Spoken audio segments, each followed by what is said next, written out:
इस गांव में वैसे तो सब अच्छा था और सारे लोग हंसी खुशी रहते थे, लेकिन बस एक ही समस्या थी।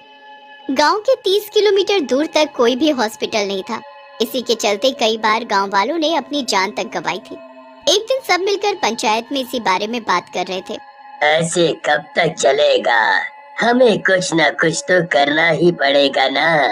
कब तक हम लोग बीमारी आने पे इतनी दूर दूर तक भागेंगे? अरे हमें अपने गांव में एक हॉस्पिटल बनवाना ही पड़ेगा, वरना लोगों का जीना ऐसे ही मुश्किल होता रहेगा। हाँ। सरपंच जी, आप एकदम ठीक बात कह रहे हो। हाँ भाई, मैं भी इस फैसले के साथ हूँ। पूरे गांव के लोग अपनी अपनी तरफ से पैसे जोड़कर किसी तरह एक हॉस्पिटल बनवा लेते हैं। अब बस एक अच्छे डॉक्टर की जरूरत थी। गांव में एक आदमी था जिसका नाम भोलू राम था। उसका भतीजा एक डॉक्टर था और वो हॉस्पिटल चलाने लगा, मगर कुछ ही महीनों के अंदर हॉस्पिटल फिर से बंद हो गया। अक्सर वहाँ से डरावनी आवाजें आती थी। कोई भी वहाँ जाने से डरने लगा। डॉक्टर के बहुत समझाने पर भी मरीजों ने वहाँ जाना बंद कर दिया। फिर वो डॉक्टर भी वापस शहर चला गया। समझ नहीं आ रहा कि आखिर बात क्या है। उस हॉस्पिटल के अंदर कोई जा ही नहीं पाता है, ना जाने अंदर क्या है। हमने इतनी मेहनत से इस हॉस्पिटल को बनवाया था, लेकिन देखो क्या हो रहा है। एक दो बार कुछ मरीजों ने हॉस्पिटल में जाने की कोशिश भी की, तो अंदर कदम रखते ही इतनी जोर जोर से डरावनी आवाजें आने लगी कि वो लोग वापस भाग खड़े हुए। गांव में से ही एक आदमी मिंटू ने ये तय किया कि वो जाकर पता लगाएगा कि आखिर हॉस्पिटल के अंदर से कैसी आवाजें आती हैं। आज मैं पता लगा के ही रहूंगा कि आखिर माजरा क्या है। ये हॉस्पिटल सच में भूतिया हॉस्पिटल है या कोई और बात है? इतना बोलकर मिंटू आधी रात को हॉस्पिटल के अंदर घुस गया। उसके अंदर घुसते ही अजीब अजीब सी आवाजें आने लगी। अरे भैया, ये कैसी आवाजें हैं? लौट चलूं क्या? अरे नहीं नहीं, ऐसे कैसे? अब यहाँ तक आया हूँ तो सच का पता लगा के ही जाऊंगा। हाँ। मिंटू हिम्मत करके आगे बढ़ा। उसकी नजर ऊपर ओटी में जल रही लाइट पर पड़ी। ये क्या? हॉस्पिटल बंद है तो ये ओटी की लाइट क्यों जल रही है? जरूर कुछ तो गड़बड़ है। जैसे ही मिंटू कुछ कदम आगे बढ़ाता है, आवाजें और तेज होने लगती हैं। मिंटू को डर तो बहुत लग रहा था, लेकिन उसके कदम अपने आप आगे बढ़ रहे थे। मिंटू ऊपर जाता है और ओटी का दरवाजा खोलकर देखता है। दरवाजा खोलते ही वो दंग रह जाता है। एक बहुत डरावनी चुड़ैल बेड़ियों से बंधी हुई थी और जोर जोर से चीख रही थी। बचाओ बचाओ, चुड़ैल! अरे भाग यहाँ से मिंटू, वरना आज तो तेरी खैर नहीं। मगर चुड़ैल अपनी शक्तियों से सामने वाला दरवाजा बंद कर देती है। मिंटू की हालत डर के मारे खराब हो गई थी और वो हाथ जोड़कर चुड़ैल से कहता है, मुझे मत मारो, मुझे मत मारो। अरे मुझसे गलती हो गई, अब मैं दोबारा यहाँ कभी नहीं आऊंगा, मुझे जाने दो। चुड़ैल मिंटू को नुकसान नहीं पहुँचाती है, बल्कि उससे कहती है, डरो मत मिंटू भैया, मैं तुम्हें कुछ नहीं करूंगी। मैं तो खुद यहीं फंसी हुई हूँ, मुझे तुम्हारी मदद चाहिए। क्या? तुम्हें मेरा नाम कैसे पता है? कौन हो तुम और तुम्हें क्या मदद चाहिए मुझसे? मैं राधा हूँ मिंटू भैया। क्या? राधा? तुम्हारी ये हालत कैसे हो गई राधा? किसने किया ये सब? ये सब भोलू राम और उसके धोखेबाज भतीजे का किया धरा है भैया। मुझे सब कुछ बता राधा। वो भोलू राम और उसका भतीजा दोनों मिले हुए हैं। वो एक झोला छाप डॉक्टर है और भोलू राम उसे अपने फायदे के लिए गांव में लेकर आया। उन्होंने मिलकर हम सबकी जान को खतरे में डाला। एक दिन मेरी तबीयत बहुत खराब थी और मेरे पति मुझे इलाज के लिए यहाँ लेकर आए। उस डॉक्टर की लापरवाही के चलते मेरी जान चली गई और तभी मैं चुड़ैल में बदल गई। उसके बाद भी उन्हें कोई डर नहीं था और वो हॉस्पिटल चलाते रहे। तब मैंने यहाँ आने वाले मरीजों को डराना शुरू किया ताकि लोग इलाज के लिए, मगर उस शातिर भोलू राम ने एक तांत्रिक को बुलाकर मुझे यहाँ जंजीर से बांध दिया। अब मैं बस इतना ही कर सकती थी कि डरावनी आवाजें निकालकर लोगों को यहाँ आने से रोक दूं। इतना कहकर वो चुड़ैल जोर जोर से रोने लगी। रो मत राधा बहन, तुम्हारे साथ सच में बहुत बुरा हुआ है, लेकिन तुम फिक्र मत करो, मैं सबका बदला लेकर रहूंगा। मैं सबको सच्चाई बताऊंगा, लेकिन तुम्हें इसमें मेरा साथ देना होगा, है? फिर मिंटू चुड़ैल की जंजीर खोल देता है और उसे सारा प्लान समझाता है। चुड़ैल अगले ही दिन से डरावनी आवाजें निकालना बंद कर देती है। मिंटू सबके पास जाता है और कहता है, मुझे लगता है कि अब हॉस्पिटल एकदम पहले जैसा हो गया है और हमें डॉक्टर साहब को वापस बुला लेना चाहिए। ऐसे हॉस्पिटल बंद रखने से सबको बड़ा नुकसान हो रहा है। हाँ हाँ, बिल्कुल ठीक कहा तुमने मिंटू। मैं तो कब से यही कह रहा हूँ। तो ठीक है, कल से हम हॉस्पिटल वापस से चालू कर देंगे। भोलूराम खुश हो जाता है कि वो फिर से अपने भतीजे के साथ मिलकर हॉस्पिटल से खूब फायदा कमाएगा। अगले ही दिन भोलूराम अपने भतीजे को बुलवा लेता है। चाचा जी, उस चुड़ैल का क्या हुआ? क्या वो अभी भी हॉस्पिटल में है? अरे नहीं नहीं, अब किसी को भी उसकी आवाज सुनाई नहीं देती। इसका मतलब है कि शायद उसे मुक्ति मिल गई होगी। तुम फिक्र मत करो, अब तुम आराम से अपना काम कर सकते हो। हॉस्पिटल इतने दिनों बाद चालू हुआ था तो सब हॉस्पिटल में इकट्ठा हुए। डॉक्टर और भोलूराम ओटी की तरफ गए, ये देखने की वो चुड़ैल अब भी वहाँ थी या नहीं, मगर वहाँ उन्हें कोई न दिखा। ये सोचकर दोनों ने गहरी सांस ली कि अब उन्हें चुड़ैल से कोई खतरा नहीं है। वो दोनों वापस वहीं आ गए जहाँ सब लोग थे। तभी डॉक्टर को अपने सामने चुड़ैल दिखाई देती है। चुड़ैल! अरे तू क्या बोल रहा है? अभी हमने देखा था ना कि चुड़ैल जा चुकी है। अरे कहीं नहीं गई है, वो देखो सामने खड़ी है, सामने। डॉक्टर डर के मारे भागने की कोशिश करता है, मगर चुड़ैल उसे हवा में उठाकर नीचे पटक देती है। भोलूराम की भी डर के मारे हालत खराब हो जाती है। चुड़ैल उसे भी गर्दन से पकड़कर उठा लेती है और दूर जमीन पर पटक देती है। ये क्या हो रहा है? हे भगवान, यहाँ तो सच में एक चुड़ैल है। ये चुड़ैल कोई और नहीं बल्कि राधा है, सरपंच जी। क्या? ऐसा कैसे हो सकता है?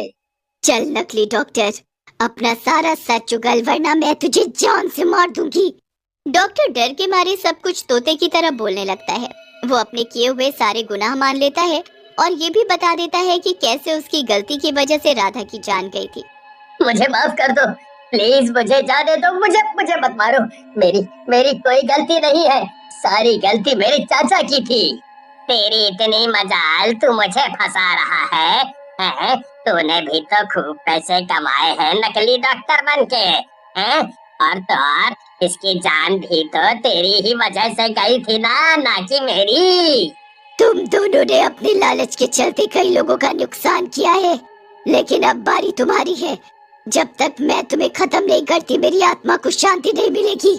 मैं चाहता था कि ये दोनों अपना गुनाह सबके सामने कबूल करें और राधा बहन की आत्मा को मुक्ति मिल सके। तुम्हें शर्म नहीं आई भोलूराम? अपने ही गांव के लोगों को बेवकूफ बनाते हुए। इतना ही नहीं, तुम्हारी लापरवाही के कारण राधा की मौत हो गई। तुम्हें तो हम छोड़ेंगे नहीं। लेकिन कोई कुछ करता उसके पहले ही दोनों वहाँ से भागने लगे, मगर चुड़ैल ने दोनों को हवा में एक बार फिर से उठाया और तेजी से घुमाकर खिड़की के बाहर फेंक दिया। दोनों की तुरंत मौत हो गई। ये मेरा बदला था और अब ये इनकी मौत के साथ पूरा हुआ। अब मेरी आत्मा को मुक्ति मिल जाएगी। इतना कहकर चुड़ैल गायब हो जाती है और भूतिया हॉस्पिटल फिर से पहले की तरह अच्छे से चलने लगता है।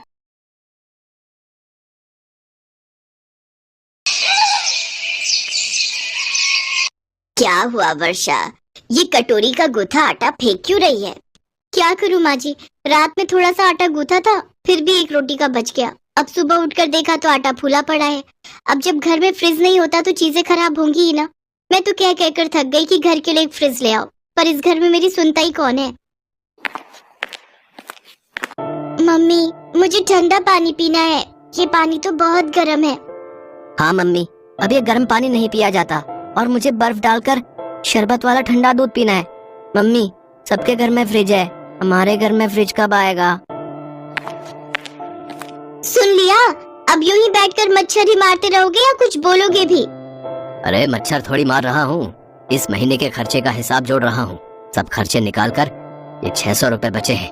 अब बताओ इसमें से क्या लाना है? अरे हटो जी, तुम रहने ही दो। लगता है इस बार भी गर्मियों में बिना फ्रिज के ही गुजारा करना पड़ेगा। वर्षा बहू, सुमित्रा बहन आई है, जरा शरबत तो बना ला। ये सुमित्रा आंटी भी रोजाना उठकर आ जाती हैं। जा पिंकी, आशा के घर से बर्फ मांग कर ले आ। पिंकी पड़ोस वाले घर से बर्फ मांगने चली जाती है और कुछ देर बाद पिंकी बर्फ लेकर आती है और अपनी मम्मी से कहती है, मम्मी, आशा की मम्मी ने साफ मना कर दिया है कि वो बार बार बर्फ नहीं देंगी। वो बोल रही है कि उन्हें भी बर्फ की जरूरत होती है और हम हर समय उनसे बर्फ मांगने चले जाते हैं। अब मुझे मत भेजना, मुझे नहीं अच्छा लगता उनके घर से बार बार बर्फ मांगना। जब देखो सुनाती रहती है। तेरे पापा को क्या फर्क पड़ेगा, एक माँ जी है, जब देखो उनके रिश्तेदार आए बैठे रहते हैं, उनके लिए ठंडे शरबत बनाओ। और ये नहीं पता कि बर्फ मांग कर लानी पड़ती है, वो तो हुक्म चला देती है। बेटा तू क्या, मैं ही तुझे पड़ोस में नहीं भेजूंगी। हमारी अपनी भी कोई इज्जत है, कोई जरूरत नहीं है मांगने जाने की। जब से पड़ोस वाली आशा की माँ ने बर्फ के लिए सुनाया था, वर्षा ने पिंकी और मोहित को बर्फ लेने जाने के लिए मना कर दिया। रात को जब सब खाना खाने बैठते तो ठंडे पानी की प्यास में गर्म पानी पीकर गुजारा करते। क्या हुआ बहू, आज आशा के घर से बर्फ नहीं मंगवाई? पानी तो बड़ा गर्म है। नहीं माँ जी, अब आशा की मम्मी ने सुनाना शुरू कर दिया है, मैं बच्चों को वहाँ नहीं भेजूंगी। अब आप गर्म पानी पीकर ही गुजारा करो। भरी गर्मी के दिनों में बिना फ्रिज के गुजारा करना अब वर्षा को बहुत ही परेशान कर रहा था। वर्षा का पुराना फ्रिज 2 साल पहले ही पूरी तरह से खराब होकर कबाड़ी को बेचा जा चुका था। इसलिए पिछले साल भी जैसे तैसे सबने बिना फ्रिज के गुजारा किया, पर इस साल तो गर्मी शुरुआत से ही भयंकर पड़ने लगी, तो बिना फ्रिज के गुजारा बहुत मुश्किल हो रहा था। दिनेश घरों में पुताई का काम करता था, पर काफी समय से पेंट का काम बहुत कम मिल रहा था। इस कारण वो फ्रिज के लिए पैसे नहीं जोड़ पा रहा था। एक दिन वर्षा बाजार से लौट रही थी, तभी उसकी नजर एक पुराने सामान के दुकान पर पड़ी, जहां दुकान के बाहर एक लकड़ी का पुराना फ्रिज रखा हुआ था। वर्षा दुकानदार से बोली, भैया ये लकड़ी का फ्रिज कितने का दोगे? बहन जी 500 रुपए का दूंगा, पर गारंटी कोई नहीं, चले ना चले। 500 तो बहुत ज्यादा है भैया, मेरे पास 300 है, अगर 300 में दे दो तो मैं ले लूंगी। ठीक है बहन जी, वैसे भी मेरे तो ये किसी काम का ही नहीं है, ले जाओ। वर्षा दुकानदार को 300 रुपए देती है और वो लकड़ी का फ्रिज घर लेकर आ जाती है। लकड़ी का फ्रिज देखकर उसकी सास और पति दोनों बातें बनाने लगते हैं। अरे बहू, भला ये लकड़ी का फ्रिज भी कोई काम करेगा? बेकार में ही तू पैसे खराब करके आ गई, दुकानदार ने तुझे पागल बना दिया। कल ही 600 रुपए बचा कर दिए थे, उसमें से 300 रुपए तुम इस लकड़ी के फ्रिज पर खराब कराई। तुम तो ये समझ रही हो कि लकड़ी का ये फ्रिज बढ़िया फ्रिज की तरह चलने लगेगा और हमें ठंडा ठंडा पानी पीने को मिलेगा। अरे बेवकूफ बना दिया उस दुकानदार ने तुम्हें, हैं? वर्षा थोड़ा सा तो चिंता में आ जाती है कि कहीं उसने सचमुच कोई गलती तो नहीं कर दी, पर फिर भी वो उस लकड़ी के फ्रिज को साफ करके उसमें सामान रख देती है। पिंकी और मोहित बार बार फ्रिज को खोलकर देख रहे थे, पर फ्रिज था कि ठंडा हो ही नहीं रहा था। अब तो सचमुच वर्षा भी घबराने लगी।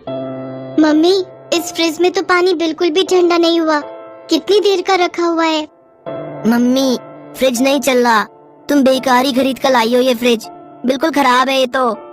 हे भगवान, मैं तो बहुत मन से ये फ्रिज खरीद कर लाई थी ताकि बच्चों को, माँ जी को, इनको सबको गर्मियों में ठंडा पानी, ठंडी बर्फ मिल सके। मैंने तो इन सब के बारे में अच्छा ही सोचा था, पर मुझे क्या पता था कि ये लकड़ी का फ्रिज सिर्फ नाम का है, एक डिब्बा है जो बढ़िया फ्रिज की तरह नहीं चल सकता।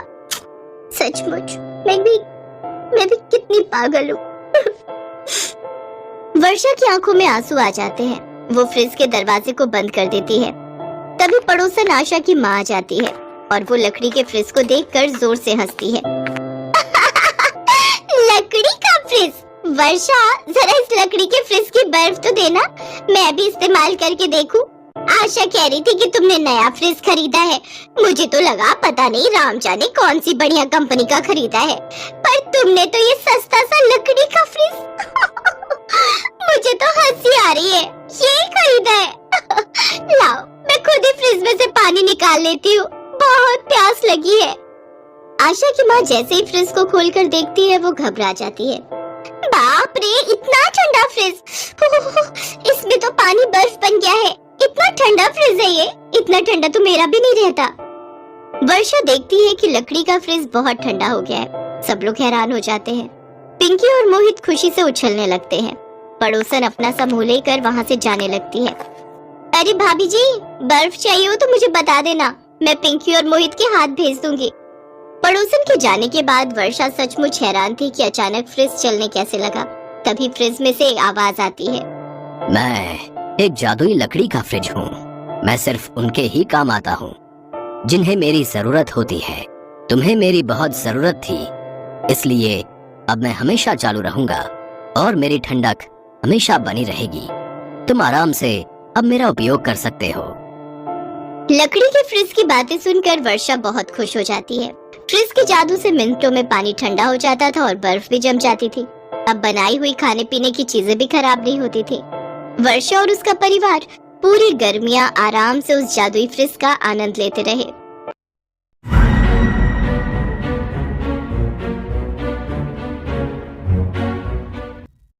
अजहान स्काइलिंग करने के बाद जब घर आता है तो देखता है घर से बहुत सारे सामान की चोरी हो चुकी है और वो फौरन डिटेक्टिव मेहुल को कॉल करता है।